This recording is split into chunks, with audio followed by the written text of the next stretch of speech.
is Zofia. I'm 18 years old. My height is 176 centimeters tall, and I weigh 57 kilos. My mom is Polish and my dad is Taiwanese, so I can speak 3 languages: Chinese, English, and Polish.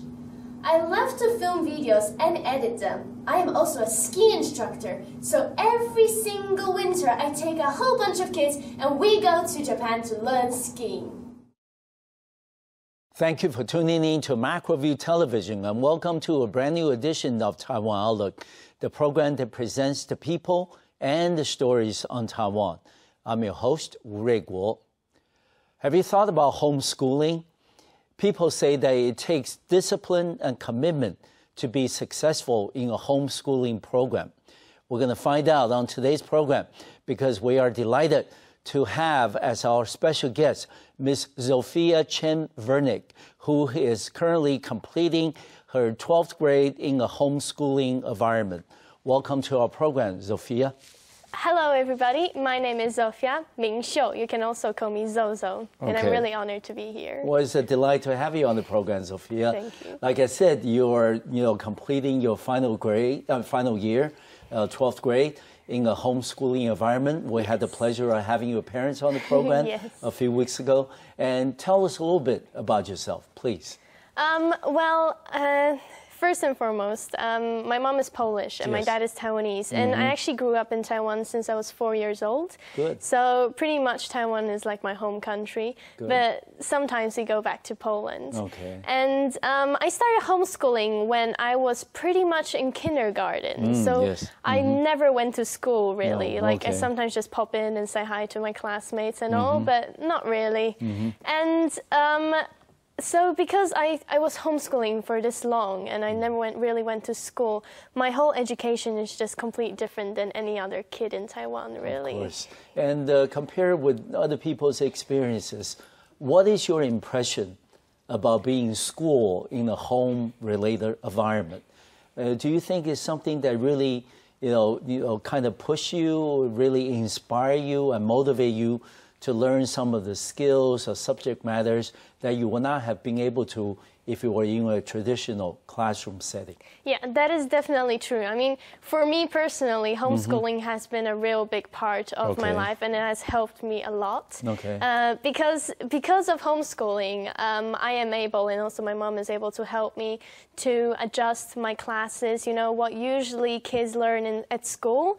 And we have it during the day. But then I can also choose some other extracurricular activities to take part in. And so that way I have a lot of time and a lot of flexibility to help adjust my time to just do a lot of things that I love doing, really. Okay. And let me ask you, based on the curriculum that was designed by your parents and you, I suppose, what was your favorite subject? My favorite subject, actually, it would be a little bit weird, but like a concrete school subject, as to say, will be math. Oh, math. Yes, Good. and also for some time it was astronomy, even though that usually isn't really a school subject at school. Yeah, but I actually love math, and I also, I'm really interested in history and geography, and usually in our family, for me and my brother and my sister, we learn this kind of history and geography and language and religion all at the same time. Good. Because it really is, it's compatible, like it's pretty much the same thing, when you learn about history, there will be geography in it. Yes, of course. So we love learning about that also. All right. I remember that book that your parents presented me with, which is, my school, my home school is an international school. Yes. And tell us about how many different languages that you speak. Well, I have 3 mother tongues, so I'm pretty much fluent in 3 languages, which will be Mandarin Chinese, English, and Polish. Oh, okay. Yes, so, and writing and reading also, I can do it in all 3 languages. I have been trying to learn a little bit of Japanese because of my skiing in Japan, but it's going rather slowly. Yes, but among the different languages that you were learning, was there ever a time that you were a little confused? Because, not only the characters are different, but also the grammar Yeah, wouldn't you be confused about, you know, I mean, one way of saying this in Polish may not be the right way of saying it in English. Yeah, that is very true. I mean, those three languages are really different. They are different. And, well, actually, no, I never really had a problem with learning the three of them at once, because really, when I was small, my dad was just speaking to me in Chinese, my mom was speaking to me in Polish, and they actually speak to themselves, like, between each other in English. So I mainly learned English from reading and hearing, and Chinese and Polish in conversation. So I never really get confused. And people also ask me, like, then in what language do you think? And I just say, you know, it depends, like, who I'm talking to, or, you know, what I'm doing, or where am I? It really depends. All right. And among the subject areas that you were, you know, given with, I mean, what were some of the things that really stood out in your learning experience that, you know, that struck you as something that really inspiring, you know, really got you motivated? Because your parents told us on the program, for example, that you guys, you know, when you were taught how to draw, you know, how to, you know, for example, your brother made that big project about the history of music and things. What were some of the things that stood out in your mind while you were learning? Well, I think also, you know, with my brother's big project, I used to do loads of this kind of project, and there were all different kinds of them. And I think that was quite an important part of my learning, because to make that kind of project, I used to do like ones in folders and ones that are huge posters, and also ones that can be like a web page or just a PowerPoint of sorts. And to do all that, there was this one key thing that we had to learn in our family, is looking up information. And that was very important. Now looking up information is the easiest on the internet. But maybe when I was in primary school, we also had to do like to go to a library to look for information, and go to a exhibition. If there was this museum had an exhibition about whales, then I decided I want to do a project. So then I had to like write everything relevant down and then make something out of it. And I think that is a very big, it has made a very big impact on what I like, how I am right now, like all this looking for information and just learning on the go, really, because in our family, we never had a real timetable of when do we learn this and that. And because we go to Poland pretty much every year for like 1 or 2 months, and it's not really vacation for us there, but we can't take whole stacks of books over to Poland because it just weighs too much. We have a lot of other sweets and cookies to bring back from there, so it's not worth it. And so we have to learn outside of actual just textbooks, only that. So I think that made quite a huge impact on how I am right now, and I think it is a great choice of the way to teach us, you know, by my parents. Yeah, and also, Zofia, I said at the beginning of the program, it takes a lot of discipline. You know, you have to know, you know, this is the time to do this, and this is the time to do that. Yeah, I mean, but you do also have a little flexibility, I suppose. So does that really teach you at a young age to learn to manage your time well? You know, you need, you know, to do this, it may not be doing it right away, but you need to come back to it. Is that really something that you were able to pick up? Well, I try to. I mean, I know how to do it. That doesn't mean I really actually do it. I still procrastinate from time to time. I mean, being a normal 18-year-old teenage girl, it is what we do. So, you know, there's a lot of things that there's always something more interesting that you're not supposed to do. And but yes, I mean, I have learned the basics of, you know, how to manage what you're doing and your time and stuff like that. Okay. And your parents told us that in addition to the curriculum at home on the different subject matters like math, like languages, you know, they organize a number of different activities, you know, in the afternoons or over the weekends, maybe with other kids from other homeschool environments. And then what would be some of the activities that you remember? And what would be some of them that you enjoy the most? Well, the fun thing about all those extracurricular activities that I have, because Taiwan is actually, especially in Taipei, it's actually pretty well organized. There's a lot of activities outside school that you don't really, like kids from different schools just go to one place after school and learn this and that. So I learned art, I learned music, I learned dancing for quite a lot of years. Okay. And I learned piano and all those, you know, things that usually Taiwanese kids also go to. And it's also been a way for me to like socialize with other kids who are at school, so I can know like how the school actually feels like. You know, after class, before class, they keep complaining about what happened here in school, or they say, you know, this and that.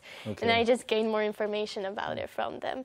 And the cool thing is that, for example, I learned piano for quite some time, but it wasn't.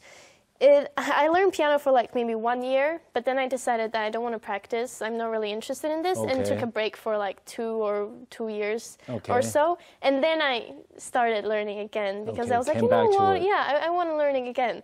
So I think that is actually pretty, even though it will look rather like broken up, and people think you can't really learn much by just, you know, keep going and stopping all the time. Yeah, exactly. But then the whole point of taking part in those classes is try to discover your interests and see what you're best in, and just having fun, really. And if I am not having fun and if I'm not interested in, then what is the whole point, right? So that's our mentality in our family for quite a few years, especially when I was in elementary school. That's every single semester we used to sit down as a family, because you know, we were supposed to pay the class bills, and we would just sit down and talk about, and they'll say, you know, Zofia, just list all the classes you're taking now from the favorite to the least favorite, and then we'll talk about if we should like drop the least favorite ones or just pause it for a while. We'll just talk about this kind of stuff. But you do have a big input in terms of what's going to be continued, what's not going to be continued. Definitely. It's a full-on like conversation. Ever since I was in first grade, we will talk about it, and you know, sometimes I'll see how my other friends go to this class that I'm not in, and I'm you know, I just tell my parents, you know, I'm interested in that. I'd like to try it out. I may want to be that. Yeah. Okay, good.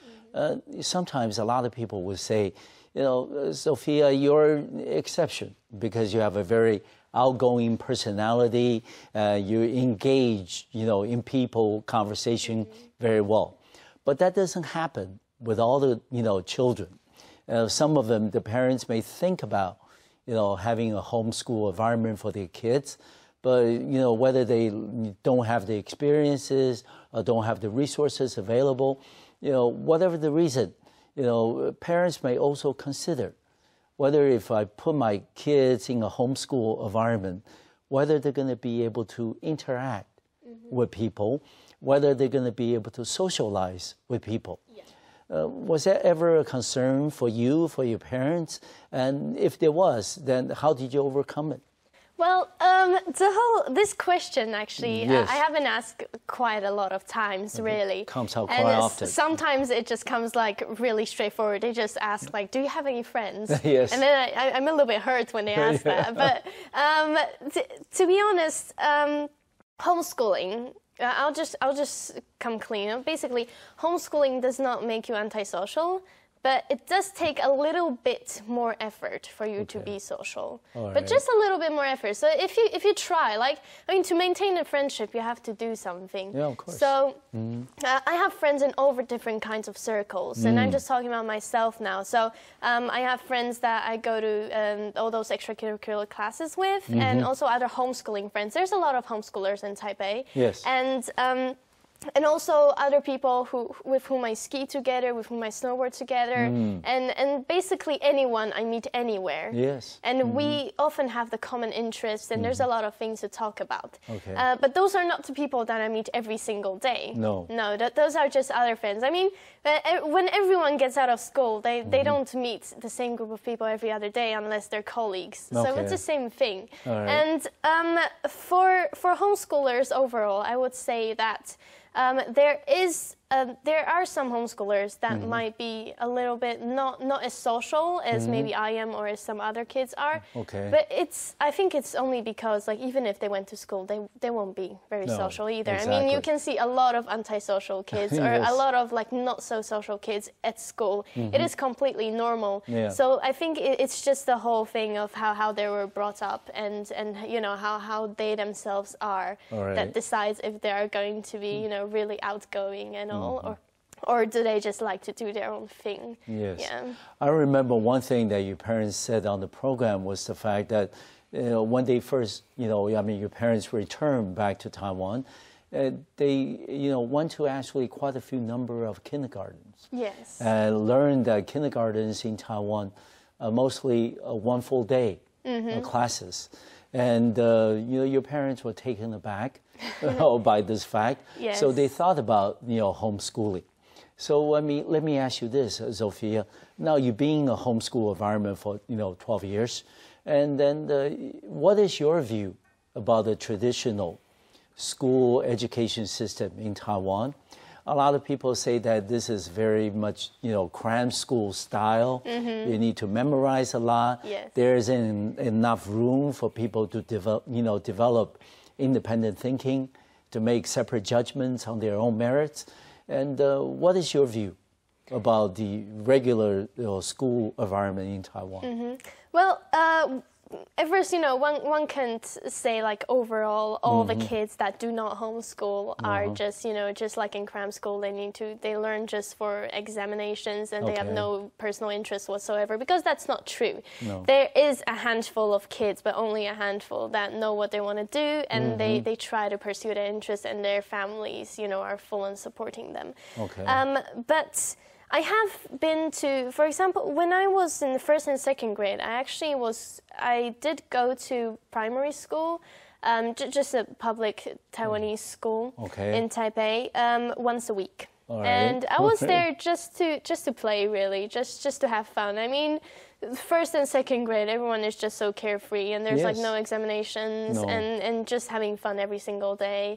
And I love my classmates, and we had great fun.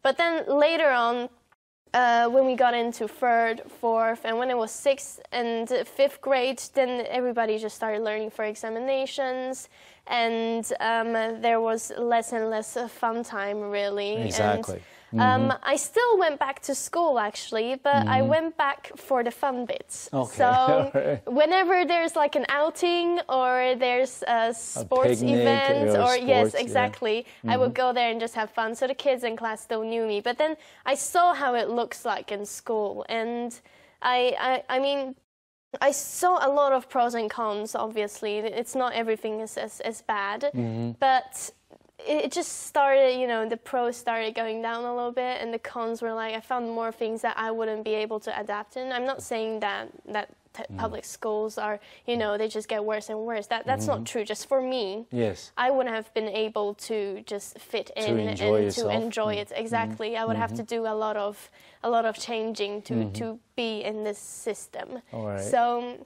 So with time, when I was in middle school, I just wasn't going to school at all.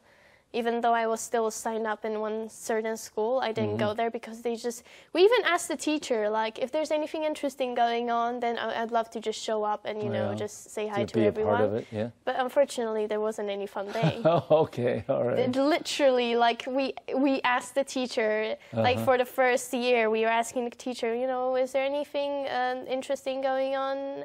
And, because if I went there, it's not that we only seek the fun stuff, but if I went there and everybody was just doing exams, then what's the whole point? Yeah, exactly. Right? It's a waste of time, and the teacher will just think, what am I supposed to do with this kid right here? That's right. And, but they were just saying, sorry, we have exams on this and this and this day. And so, we have exams pretty much every single day. Yes. And I was like, okay, so we later on decided that, so I'll just spend more time at home and outside learning other stuff instead of going to school. Yeah, based on your observation, though, I mean, Zofia, were there ever one or two things or activities that people were learning in traditional school that you felt that you were interested in, you wish it could be part of your curriculum?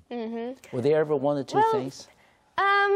Well, for example, the sports events, because I was a pretty sportsy kid. Well, I still am. And, we're going to talk about that. Yes. And so, I was really interested in all those group sports things that usually, like, even though I do play with, I did play with a bunch of other homeschoolers, but we usually, like, different age, and it's usually, like, we can't have a real team of 20-something, like usually a class does. But we might have a team of, like, 15 kids or something like that, and everybody's different age, different physical fitness, and we just, we communicate differently, and we can't, like, play some sports that in school they do.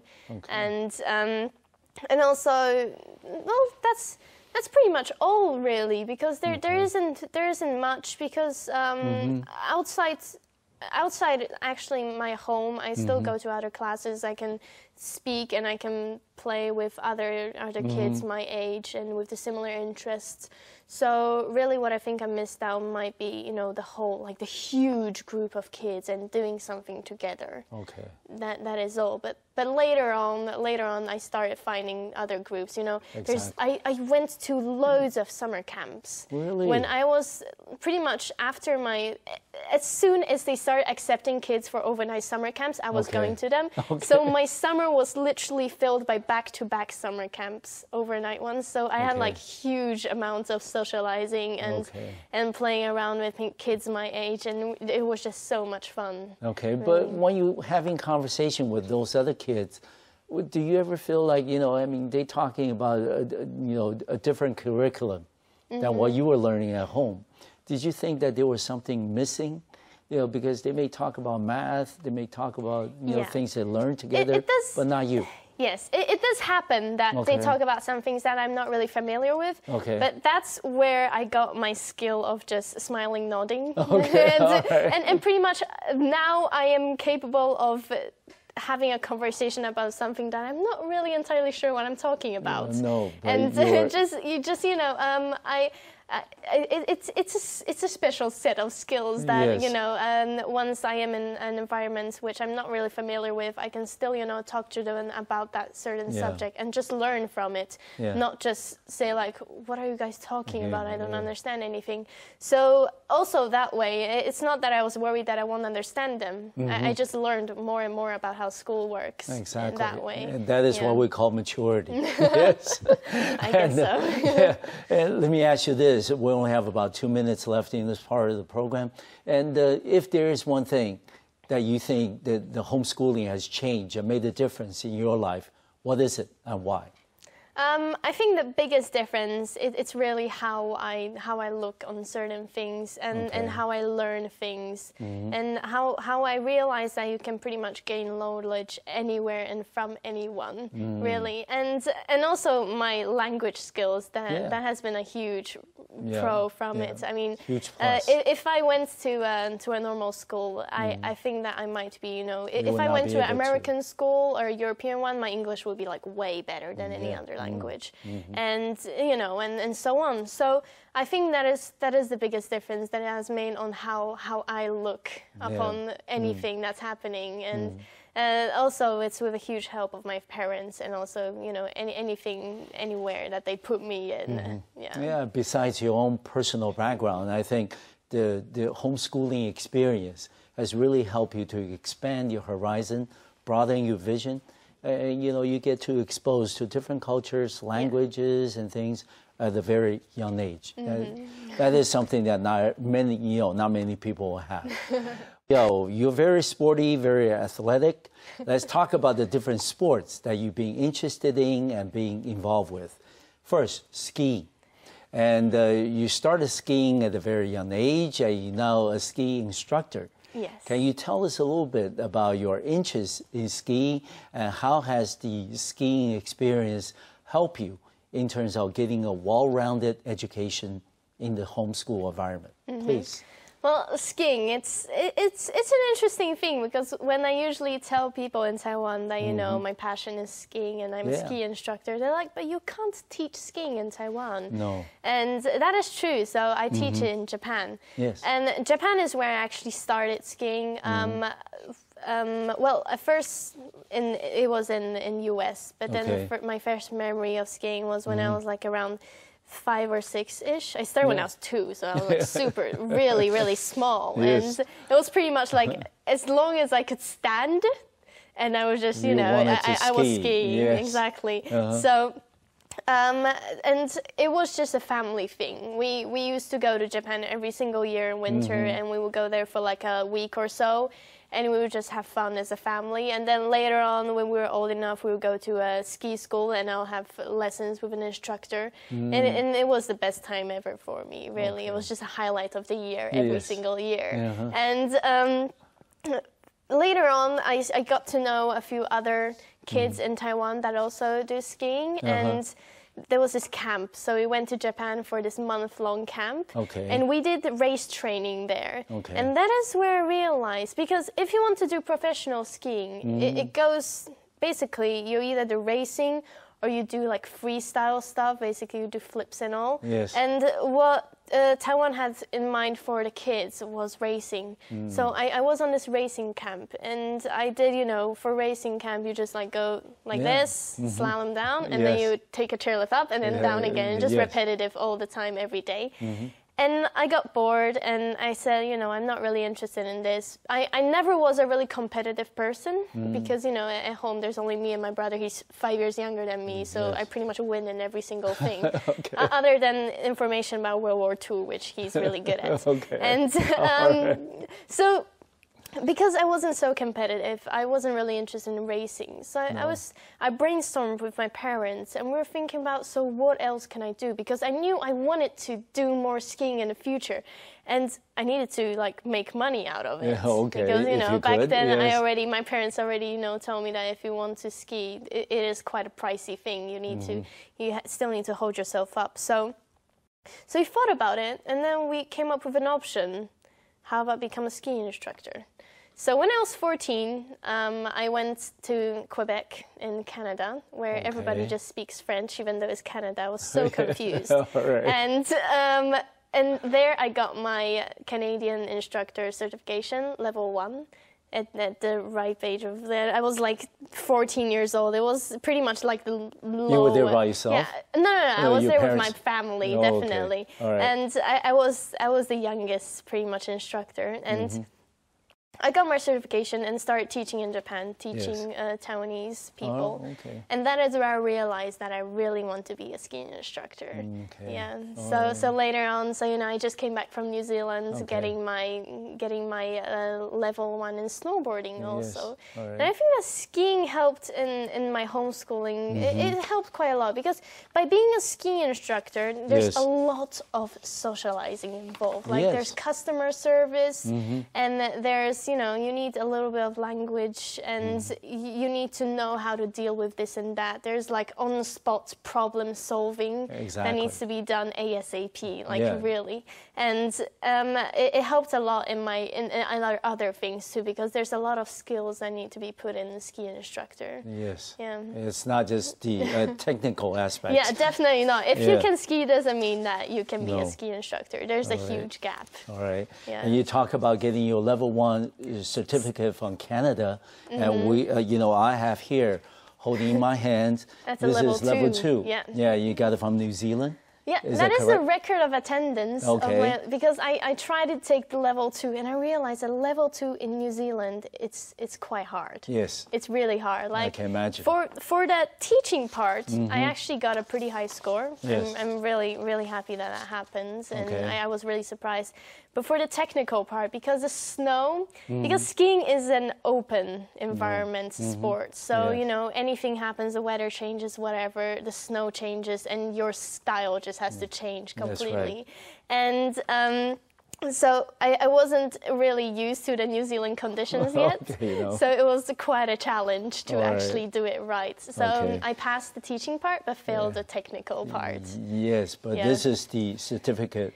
Of attendance, and I'm really happy that I did that, because now I know where is my level, and I know where can I improve. And it's been a really enlightening 1 week of a course. Like, the instructor taught me so much, and I think that I can get level 2 again. I can try to get it. And this is actually your certificate as a snowboard instructor. And I started snowboarding like 4 years ago, and I really loved it. I mean, it's even though some Taiwanese people think it's the same thing, especially because the name is the same. It's called 滑雪, both of them. So it's really confusing at sometimes. But those are two completely different sports. But I love snowboarding, and it's really fun. It's different, and the cool thing is like some snow conditions are good for skiing, and some are for snowboarding. So knowing how to do both, you can just choose which one you want. Yeah. But a lot of people will say, Zofia, why do you want to pick up snowboarding? It is something mostly, for a lot of boys. And then, you could have picked something else. Why? Well, that is a common, like, if people think that snowboarding is like this more, like, not really cool, but it's like a darker thing to do. Yes, it's and like, people do a lot of tricks and it's more dangerous and more tricks.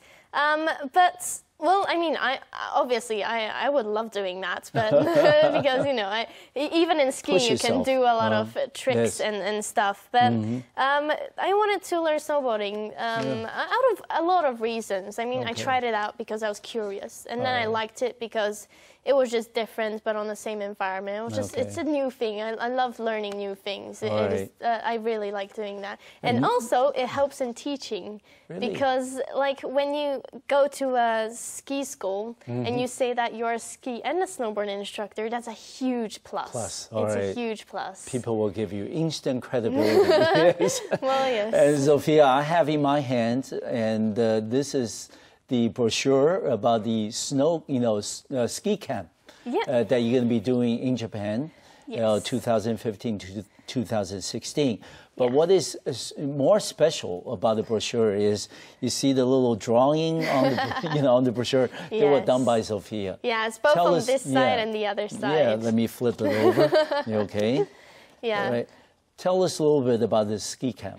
Well, it's not really a ski camp, to be honest. It's more like a ski school, but a lot of, and it is we say it's a dual language ski school because myself and the other instructor Perry, we can teach in both languages, English and Chinese. Good. So basically, we are a ski school in Hakuba, which is a village in Japan, where there's a lot of places you can ski and snowboard. Okay. And basically, Taiwanese people can come to us and we can just teach them. Okay. And they can come for 5 days, they can come for 7 days, they can come for only 1 day, and we accept all that. All right. And yes, and I think it will be pretty fun because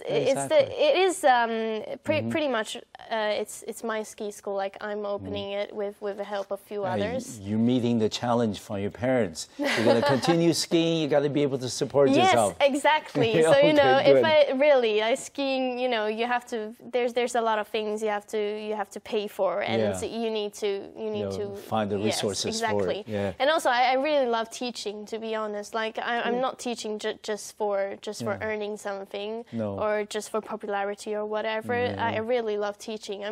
It's so fun to introduce people, like Taiwanese people who never really even seen snow before, and then they suddenly appear in Japan and they say they want to ski, they want to ride that, and I'm like, wow, it takes some level of confidence to want to do this, and obviously I would love to help them out to guide them through the safest way possible to let them love this sport, either ski or snowboarding. Yes, and finally I'm going to ask you about skating.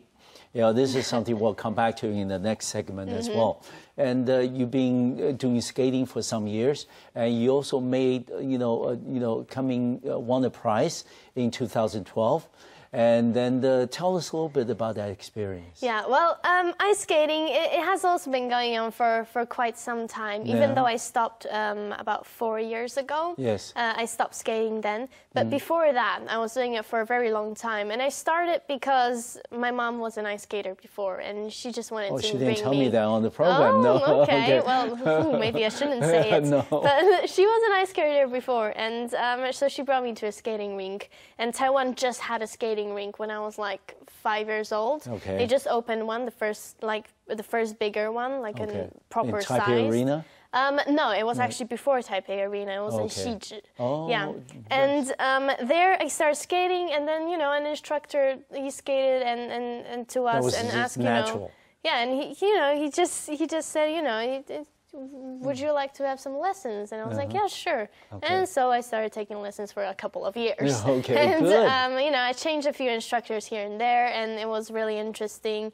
And I took part in a lot of competitions. There's quite a lot of ice skating competitions in Taiwan. Yeah. And it was really fun. And also with ice skating, I also did this thing, like, you know, I learned it for some time and then stopped for a whole year and then learn it for another time, because basically maybe I just didn't have interest in it anymore, but then I suddenly wanted to again. Yeah, and it helped a lot, really. Right. And then in 2012, I went to Thailand to compete in an international competition, and I won in my own. Very well. Yes, I won in my own category, and it was great. I mean. The cool thing is that during practice, my skating isn't really so good, but like when the competition starts and the music drops, for some reason, like everything everything is just like no problem at all. So, you know, people ask me like, are you not afraid or anything? But I think like I don't really have a stage fright. Because I also take part in a lot of theater and performances and stuff, and also everybody just asks, why aren't you afraid? Or you know, but all those experiences coming together at the right time. We're talking about your ice skating, you know, experiences, and you also done a documentary, you know, called Skating Dreams. And then it was shortlisted in the 2012 Taiwan International Children's Film Festival. And it was a huge honor, you know. Then tell us a little bit about the film itself, and also, do you plan to do more films? And what would be some of the subjects that you want to do in the future? Well, filming, I mean, it's been a huge part of what I'm doing right now. Like, it's a very big interest of mine. But because it started because of ice skating and because of that one particular documentary that I had to do. And basically, it was part of some kind of like a camp of sorts.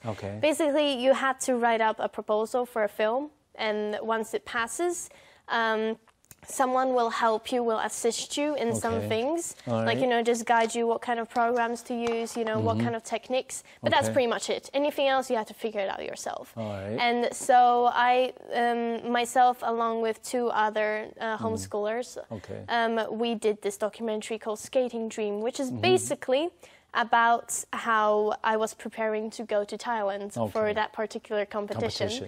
And later on what happened in Thailand, and pretty much ended there. It's just a 10-minute long documentary, but for me it was a really big thing, because it was the first time. It was also at the age of what, 15 when you did the film?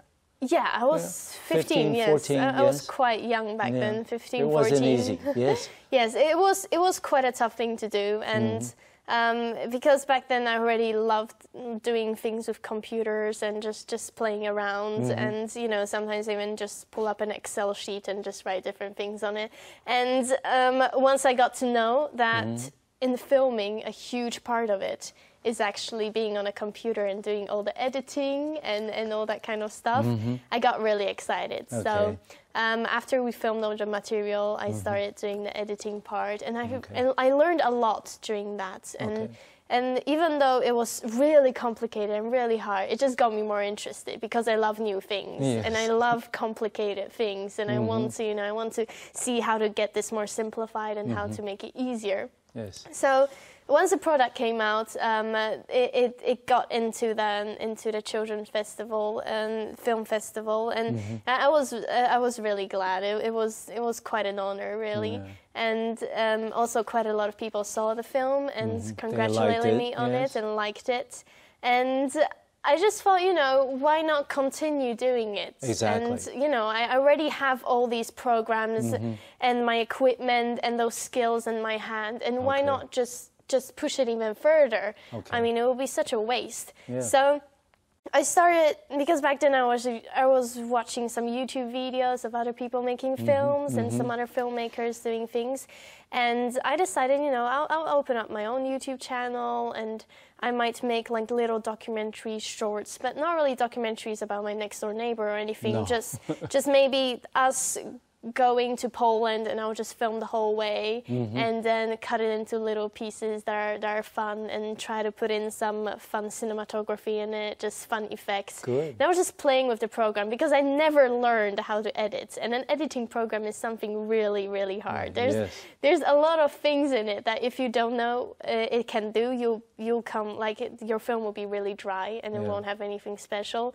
So now I'm on my third program that I'm using, but in the beginning it was just such an experience to not look at any of the instructions or any tutorials. No. I was just starting from the basics and then thinking, what will this button do? And I'll click on it. I was like, whoa, it can do that. I didn't know you can do that. So my films just got better and better that way. I'm sure they will. And Zofia, we also understand that you are a model and also a TV program host. There's certainly different things being involved with. And what are your plans for the future?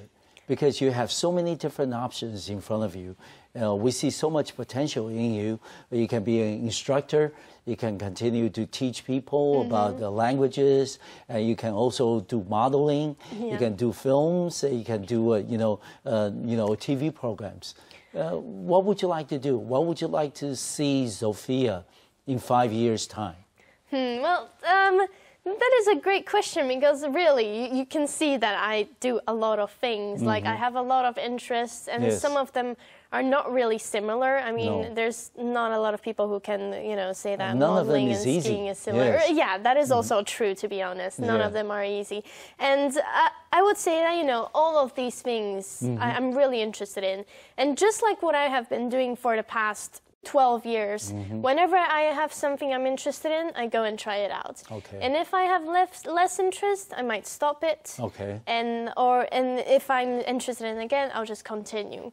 So I don't really have specific concrete plans to what I'll be doing in 5 years. Like in the winter, I'll be skiing, and then I'll do this and that. I might, make this program and that. I don't have this kind of plan in my head because it will only restrict in what I'm going to do. Maybe tomorrow I'll pick up. I'll say, I want to learn percussion drumming, and I'll just start learning percussion. Maybe. So there's so many possibilities, and what I would like for myself is that the future me in 5 years, that I'll be happy with what I'm doing, and I'll be the best in what I love to do, and that I would just share my experiences with everybody. I just want to do that, and I will want the future me to be really happy with what they're doing. So I won't be pressured by anyone to do this or that. Yeah, that's what I have in plan. And let me ask you this, Zofia, you're obviously a success, in a homeschooling experience. You've done well. You learned the subject areas and, the other things like math, languages, no problem. But you're also, very engaging, to people. You're very interested in new subject areas. Most importantly, I think, just from conversation with you in the past hour, that you have a very clear thinking about what are available in your life, and you know which ones that you want to pursue, and then you're keeping your options open. Yes, definitely. Like the phrase, be all that you can be. And then we're not promoting for the armed forces, but anyway, the point is that you come across as a very successful example of what homeschooling experience can accomplish. And suppose there are other younger kids and their parents are watching our program today. They probably also watch the program with your parents. So they may be thinking of, hey, Zofia has done this so well. Why can't we do it with our kids? What would be the recommendation or advice that you can give to them, both to the kids and the parents, about getting prepared and ready, to do homeschooling? Well, the best advice that I can think of to give everyone that is, either interested in homeschooling or just basically don't do something similar to it, will be that just keep, I know it sounds really cliche, but, follow your dreams, but not really like what you dream of at night. But For the kids or for the younger generation, for them to discover what they like. And if they haven't discovered it yet, it's all right. Just try a lot of new things. And once you hit a wall, you think that, no, I don't want to do this. It's okay, just stop. And just try out something else. And for the parents, what I can best advise is just to encourage your kid in whatever they want to do, if it's good. And just help them out and try to offer as much help, or, just don't block them, don't stop them from doing anything they really, really want to do. Okay. And this final question may be a little ahead of time, but in case in the future that you become a mother yourself, will you consider that your kids, your children, will also be homeschooled instead of going to the regular programs? Well, hopefully, when I become a mother, the school system will be better, or there will be more different kinds of systems. So I won't say that I definitely want my kid to homeschool, but I would definitely think of the best alternative way of than what is now in the public schools. I will find what is best for them, because every single kid, there are some kids that they thrive in the Taiwanese public schools. If they homeschool, they wouldn't know what to do. So maybe my kids will be like that. I don't know. So I would definitely choose the best education that I can offer them, or that anyone else can offer them. That will be my choice. Okay. It's certainly been a pleasure to have you on the program today, Zofia. Certainly, I think along with the audience, we have learned so much from your homeschooling experience. We want to wish you all the best in the future. Thank you very much. Thank you so much. Thank you. Thank you for watching our program today. I'll see you next time on MacroView Television. Thank you.